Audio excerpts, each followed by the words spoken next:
Hi, folks. My name is Mary Derbyshire. Welcome. I am absolutely thrilled that you have signed on to my list and that you're reading my emails and receiving the things that I want to send you so that you can learn how to move better and get rid of pain and stiffness and be able to lead a more healthy and active life. As I've written in the past, I am an Alexander Technique teacher. I've been teaching for over 25 years. And I am also a health and movement coach, a fitness and movement coach. And I've been doing that, for over 30 years. So I am passionate about teaching people how to move better so that they can move more and lead better lives, right? It's really important. So today I want to talk to you about three things. I want to talk to you about habit. I want to talk to you about change. And I want to talk to you about commitment. So in the previous emails, I've touched a little bit on habit. The Alexander Technique looks at how you habitually move through your day and how certain habits can be very harmful and bring about a lot of discomfort, and a lot of pain can be linked to some of these habits. So today I want to illustrate to you the power of your habits. And the way we're going to do that is I want you to take your hands and I want you to lace them like you would as if you were sitting waiting for someone. Maybe it's waiting in the doctor's office. Just how you would lace your hands and place them on your lap. So that feels normal, doesn't it? Great. I want you to unlace your hands again. And this time I want you to lace them one more time, the same exact way. That feels good, doesn't it? That's how you normally would lace your hands. Good. So unlace them. Now this time, this is a little tricky. You're really going to have to think about this. I want you to lace your hands one finger over. Okay? You're going to go one finger over. So it looks like this for me. This is how I normally lace my hands. This is one finger over. How does that feel? If you're like most people, it feels really weird. It feels very different. You would never lace your hands this way because it feels weird and different, and we don't like to feel weird and different. But if you look at your hands, it's not wrong, right? The hands are laced. It feels wrong. It just feels wrong. And because it feels wrong, you would never lace your hands that way. Now I have to lace my hands my old way. That feels good. That feels right. My habit is to lace my hands the first way. And that's your habit too. But the other way, we would never choose to lace our hands that way unless we decided to do. We just wouldn't automatically do it because it's outside of your habit. So what does this mean?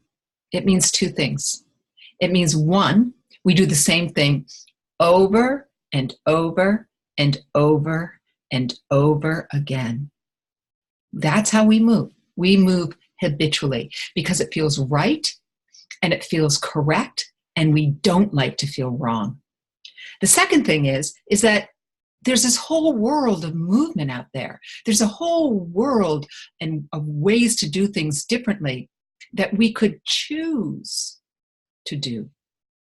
But choice has to come into it. There has to be an element of awareness, of mindfulness, and of attention.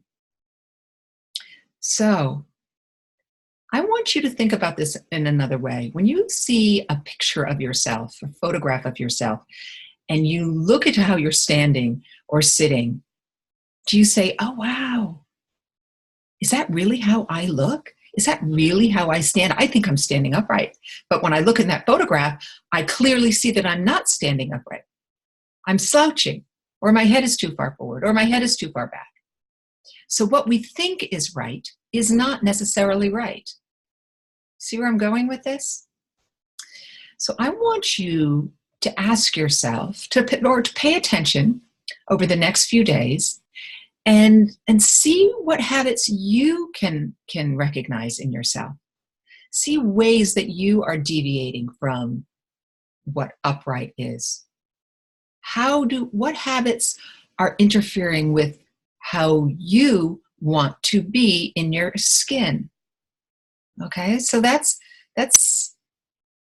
a lot there. There's a lot of meat there. This is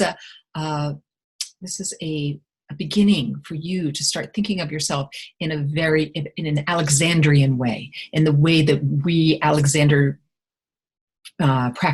practitioners look at the world and see ourselves within the world and in our environment.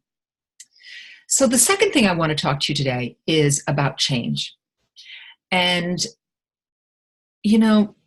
a lot of us think that in order to make a change in our lives, that we have to do something really drastic, that we have to do the 180. We have to make a 180-degree turn, that we have to lose the 40 pounds or the 100 pounds, or we have to have, in order to be fit, we have to commit to a 6-day training regimen or 5-day training regimen for 40 minutes every day. You see what I'm talking about here. This is sort of the typical New Year's resolution. But I work with people in habit, and I work with people in changing their habits. And what I know to be true is that in order to make a change, you just have to move the needle ever so slightly. You just have to get off of the point of being stuck where you are. Because when you move the needle ever so slightly, it takes off in a totally different trajectory. And pretty soon, you're really far away from where you were once. And these simple changes can be choosing a better chair to sit in, or telling yourself that you're not going to try so hard when you sit and stand, or allowing yourself to breathe more easily. These are all sorts of things that that I will introduce you to through the series of these emails that I send out to you. This is my instruction. This is what I teach. These are the kind of things that I teach people so as that they feel better in their skin. So cut yourself some slack. You don't have to do a 180. You can just move your needle ever so slightly and then experience where that new trajectory will take you. That's a hard word to say. Where that new trajectory will take you. Okay, now the final thing I want to talk to you about is commitment.